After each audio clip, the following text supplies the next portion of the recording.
Hello students, in this lecture we are going to learn about elucidation of open chain structure of glucose. If you like this lecture, make sure that you hit that big fat like button because it motivates me to make more videos. Let's begin. Let us see the brief history of glucose now.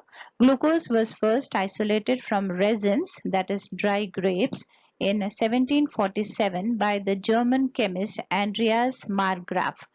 The term glucose was coined by Jean-Baptiste Dumas in 1838. Friedrich August Kekulé, he prepared a dilute solution or an aqueous solution of glucose and placed it in the polarimeter. What he observed is this dilute solution of glucose has rotated the plane polarized light towards the right side. That is why he named or he coined again the name of the glucose as dextrose. That means os means sugar. So the sugar which rotated the plane polarized light towards the right side, that was glucose. That is why he has given the name dextrose to glucose. Dextrose means the sugar which is rotating the plane polarized light towards the right hand side. So the term dexter means right in Latin. Now this is the Fischer formula which is displayed here on the screen. So what do we observe here in Fischer's formula? What do we observe here in Fischer's formula? The glucose is having 6 carbon atoms. 1, 2, 3, 4, 5, 6 carbon atoms. There is one aldehyde group over here. And how many hydroxyl groups? 1, 2, 3, 4, 5 hydroxyl groups are there. So what is the IUPAC name of glucose? We have to see here. This capital D glucose. Capital D means it follows the D series where we have taken glyceraldehyde as the standard. With the help of a relative configuration, we have assigned capital D configuration. So this is a common name, capital D glucose. Now what is the IUPAC name? So we know the IUPAC name rules. So here the main compound or the parent compound is considered as a aldehyde over here. This total compound is considered as a aldehyde over here. We have hydroxyl groups also here. So you might get a doubt that why these hydroxyl groups are not considered as the functional groups. In the IUPAC nomenclature, we have got many rules and the priorities are given to the functional group.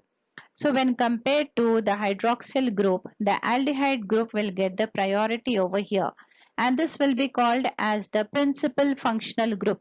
When there is a competition of giving the priority to two functional groups, then we have to consider the priority order what we have studied for IUPAC nomenclature. So whenever an aldehyde group is there and a hydroxy group is there or any other chlorine, fluorine, bromines are there, always the aldehyde group will get the priority and it is always terminal. So that is why this whole compound will be considered as a aldehyde. So aldehyde is considered as a principal functional group over here. So what is the rule of in the IUPAC system? That is whatever the main compound or the parent compound is there, we write the suffix over here. So here you can see the suffix as Al. The suffix Al stands for aldehyde. OL stands for when the principal functional group we are considering as a alcohol. Here many alcohol groups are there, but OH groups are there, but we are not writing OL here in the main, that is the main name or the parent name of the compound. Why? Because aldehyde gets the priority and that is the principal functional group, and we are relating the whole name of the compound to a aldehyde now. Okay, now let us see the name here: 2, 3, 4, 5, 6 pentahydroxy. So 2, 3, 4, 5, 6 means we can do the numbering over here. If I do the numbering of the chain, what is the numbering over here? See, we can number this as the first carbon, second carbon, third carbon, fourth carbon, fifth carbon, and this one is the sixth carbon. We can see here second carbon there is a hydroxyl group, third carbon, then fourth carbon hydroxyl group, fifth carbon hydroxyl group, and the sixth carbon also there is a hydroxyl group. So 2, 3, 4, 5, 6 pentahydroxy. Okay. Then we have Higgs. Higgs means how many carbon atoms are there in this molecule? That is 6 carbon atoms are there. Okay. So this is also done. Then Al, that is there is one aldehyde group. So this is also. So like this we have found out the IUPAC name of glucose. Now there are 4 chiral centers. What do you mean by a chiral center? What do you mean by a chiral carbon? A carbon which should be surrounded by 4 single bonds, and on every single bond there should be a different group or atom. There should be a different group or atom. So here we can see the stars or asterisks are placed over here. So here these are second carbon, third carbon, fourth carbon, fifth carbon are the chiral centers. This is, suppose for example, I'm going to take this carbon, then this is hydrogen, and this is a single bond here.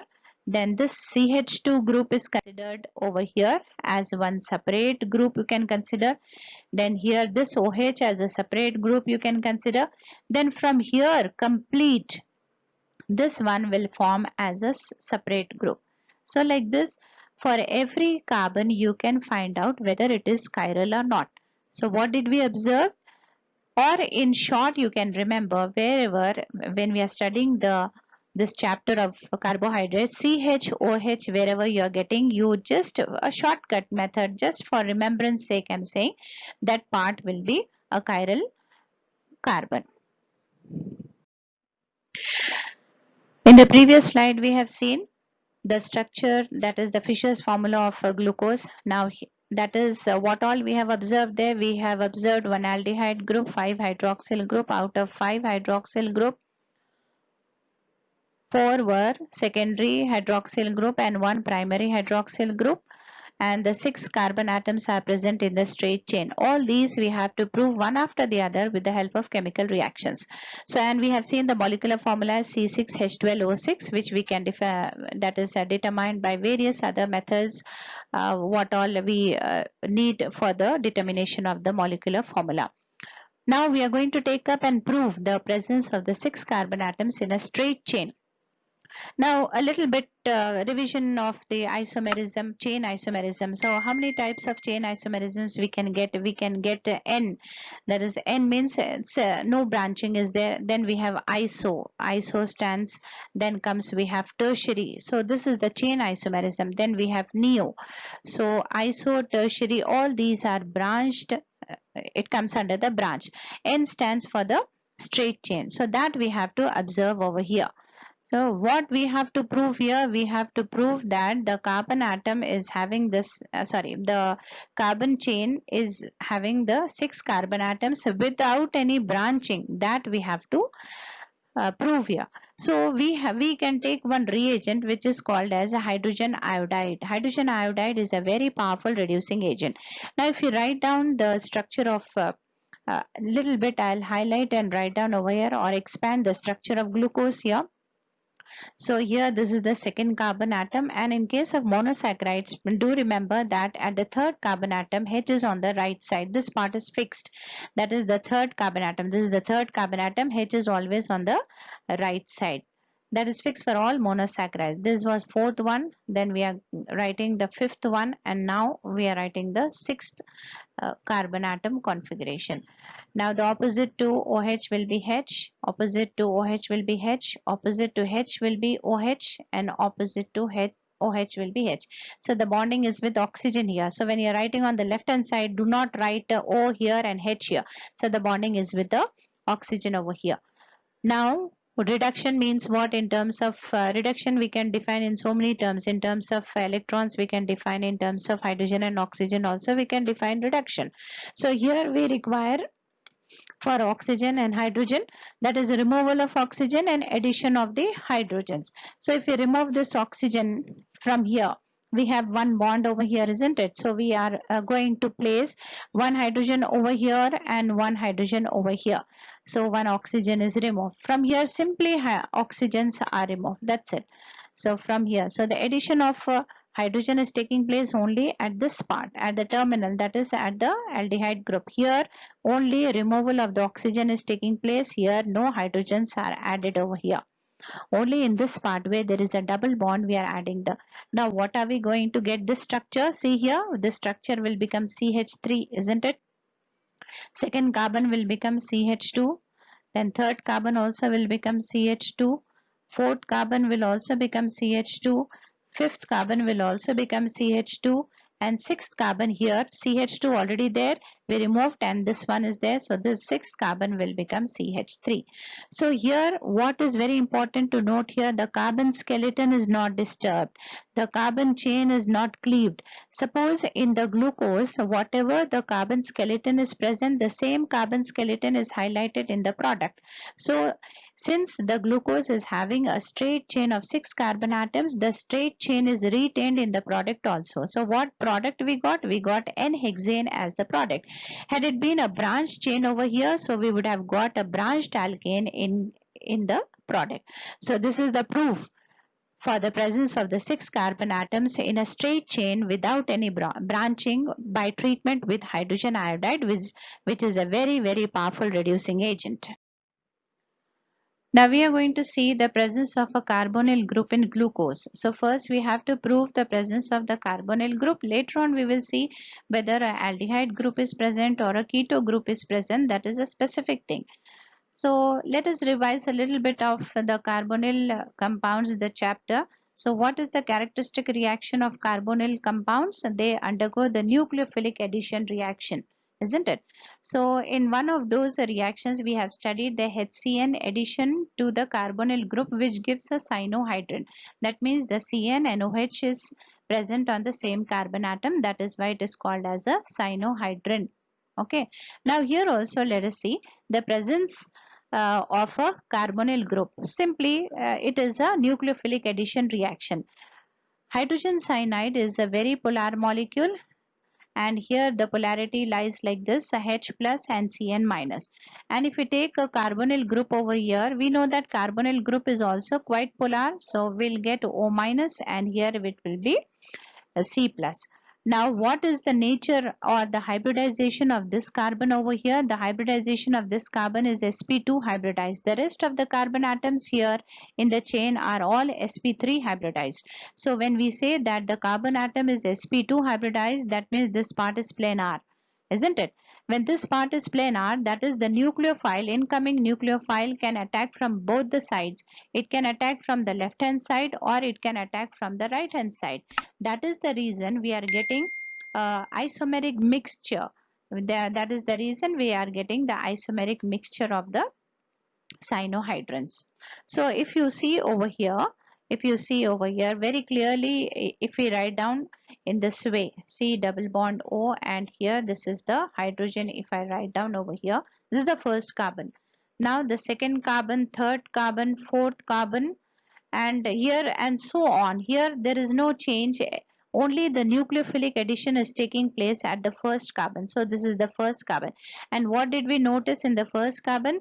The first carbon is non-chiral, and what is the hybridization here? sp2 hybridization is here, and it is planar. Now we are adding HCN. HCN is a polar molecule, as I told you just now. This is C minus and this is H plus. Carbonyl group is also quite polar, that is O minus, and this one will be C delta plus.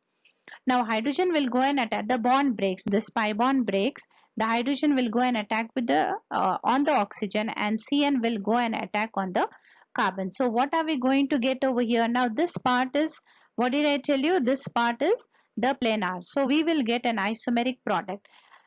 So let us see here. Here we will get the OH. OH will come on the right side, and here the addition of Cn has taken place. The Cn and OH is attached to the same carbon atom. That is why it is called as a cyanohydrin. Now this is the first carbon, isn't it? The first carbon. Now the second carbon onwards we are not concerned, so we are just going to leave it as it is.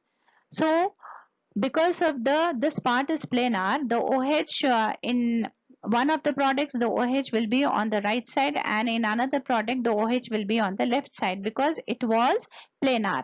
Now when you observe, a new asymmetric center is generated wherever the aldehyde group was there.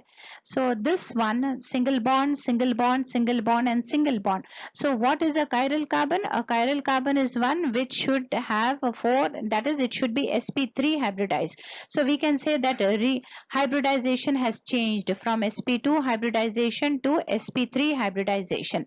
This carbonyl group or this aldehyde group was sp2 hybridized carbon, and now it has become the sp3 hybridized carbon. So it has become that is a chiral carbon. So can we now say that a new asymmetric center or a new chiral center has been generated over here?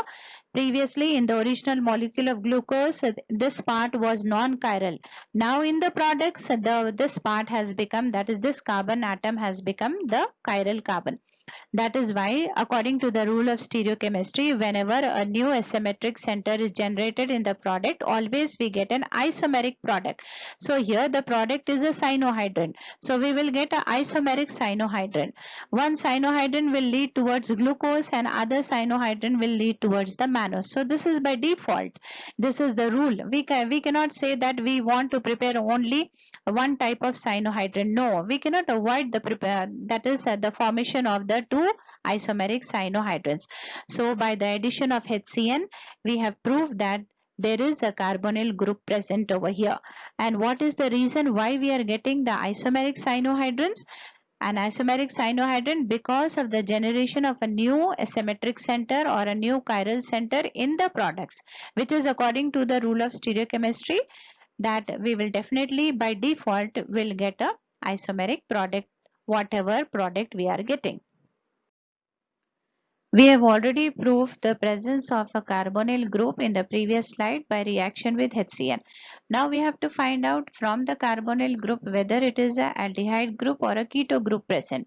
So let us recall about the carbonyl compounds chapter. In that we have studied that the aldehyde group can be oxidized very easily by using the mild oxidizing agents, but the keto groups will not be oxidized or will not undergo any reaction with the mild oxidizing agents like bromine water. So when glucose molecule was treated with bromine water, the product obtained was gluconic acid. It is a monocarboxylic acid. So here if you see, this is a glucose molecule. When it was treated with the bromine water, what is happening over here? Oxidation is taking place. That means one oxygen is added over here.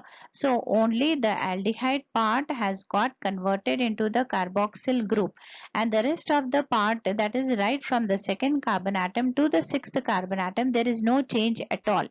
So what do you mean by the term oxidation? The oxidation means addition of oxygen. So here the bromine water is a mild oxidizing agent. So this is a proof for the presence of the aldehyde group. Why we are saying that keto group is absent over here? Suppose if it would be a keto group, then we would not have got the gluconic acid. Since the aldehyde group is present, we got the gluconic acid, which is a monocarboxylic acid.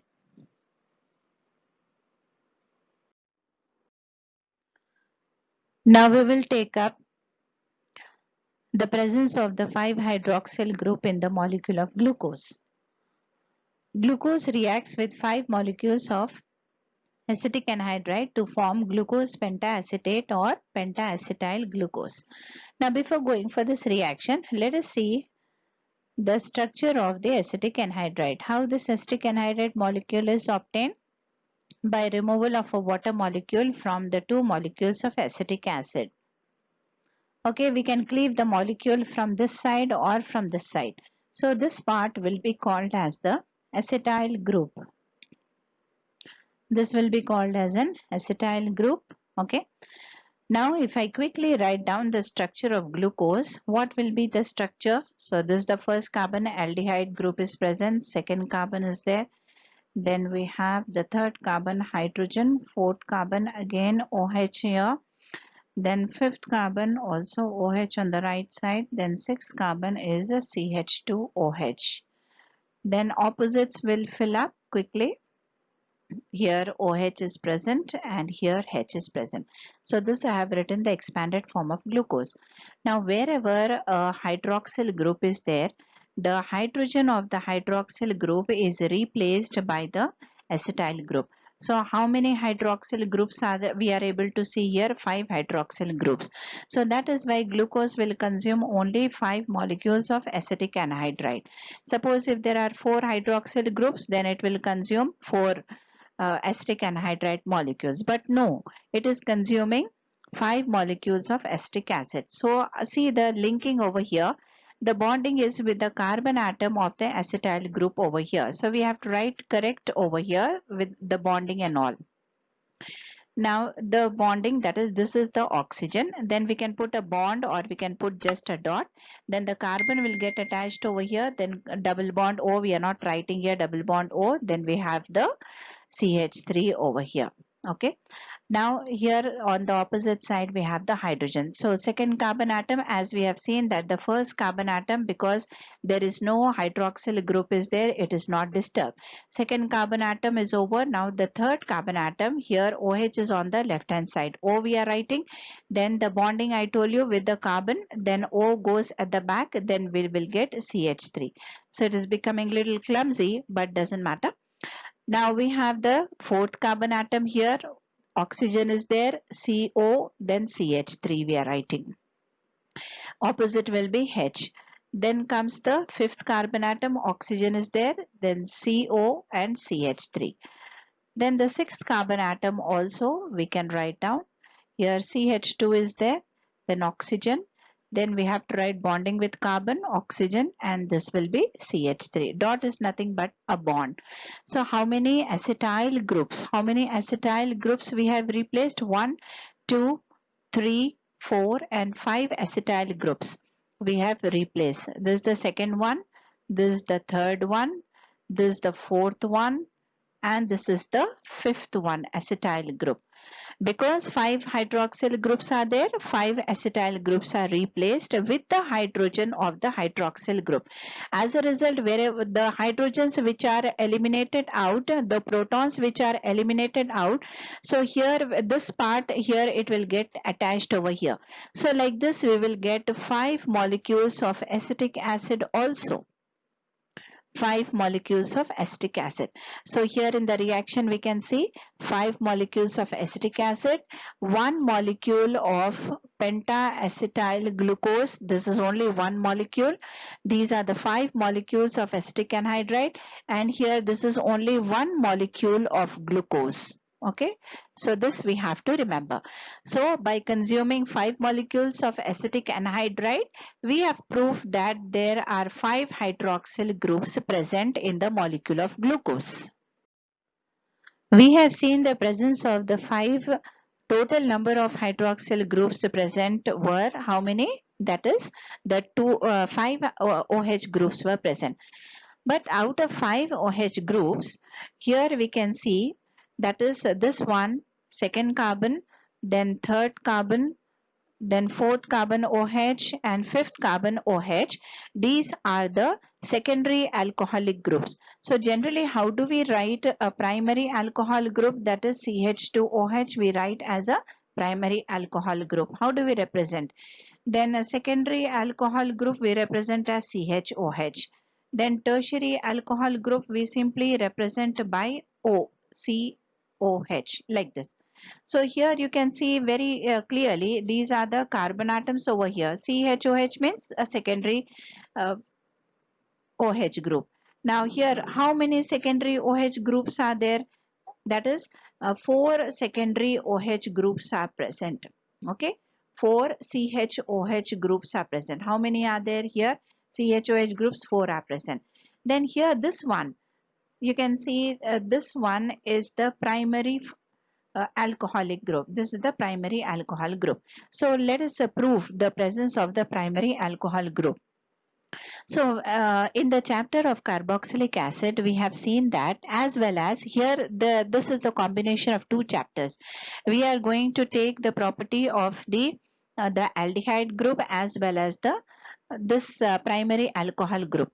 So when that is when the aldehyde is treated with the concentrated HNO3, they undergo oxidation, isn't it?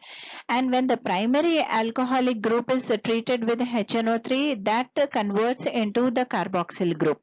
So this is the property of only the primary alcoholic group. That is, the secondary alcoholic groups cannot be converted into the carboxyl group when treated with the concentrated nitric acid. So concentrated nitric acid is converting the aldehyde group into the carboxyl group, as well as the primary alcoholic group into the carboxylic group. As a result, we are getting a dicarboxylic acid. A dicarboxylic acid is also called as a saccharic acid. But since we are taking glucose as a specific example here, so this dicarboxylic acid, which is coming from glucose, will be called as glucaric acid. So by treating with the concentrated nitric acid, we have proof that the presence of the primary alcoholic group. Why? Because only primary alcoholic groups react with the HNO3 to get converted. That means this part is getting the CH2OH, this part is getting converted by here the reagent is common for both this part as well as the primary alcoholic group, this part, isn't it? So primary alcoholic group is getting converted to the carboxyl group over here with the same reagent. And what else is happening here? The aldehyde group is also getting converted into the carboxylic group over here. So this is called as terminal oxidation is taking place. This is called as terminal oxidation. That is, on the two terminals, oxidation is taking place. In the first case, the oxidation is taking place by conversion of the aldehyde group into the carboxyl group, and in the next terminal, the conversion of the primary alcoholic group to the carboxylic group. So that is why it is called as the terminal oxidation, resulting in the formation of the glucaric acid. Actually, generally it will be called as the saccharic acid. Since it is coming from glucose, it is called as glucaric acid. Okay, so by this way we can prove the presence of the one primary alcoholic group is there. That's it. Okay. Now let us see the stereochemistry of glucose. The 4 chiral centers in glucose indicates that there may be as many as 16 stereoisomers having this constitution. One of this is glucose. So what is highlighted here on the screen is the naturally existing glucose. So in the naturally existing glucose, this is the structure. So how many actually this type of structures are obtained? That is 2 raised to 4, 2 to the power of 4. What is 4? 4 is the number of the chiral carbons over here. So second carbon is a chiral carbon over here. Second carbon, third carbon, fourth carbon, and fifth carbon. These are the chiral carbons over here. So when you insert this in the formula, you will get the number as 16. So out of these 16, one of the stereoisomer is glucose. So far we have studied the structure elucidation of the open chain structure of glucose. But this open chain structure of glucose could not explain many more things. So that comes under the limitations of glucose, which we are going to take up in the next lecture. Now you go practice today's lesson. But before you leave, don't forget to subscribe my channel and hit that bell icon so that you get the notification every time I upload a new lecture.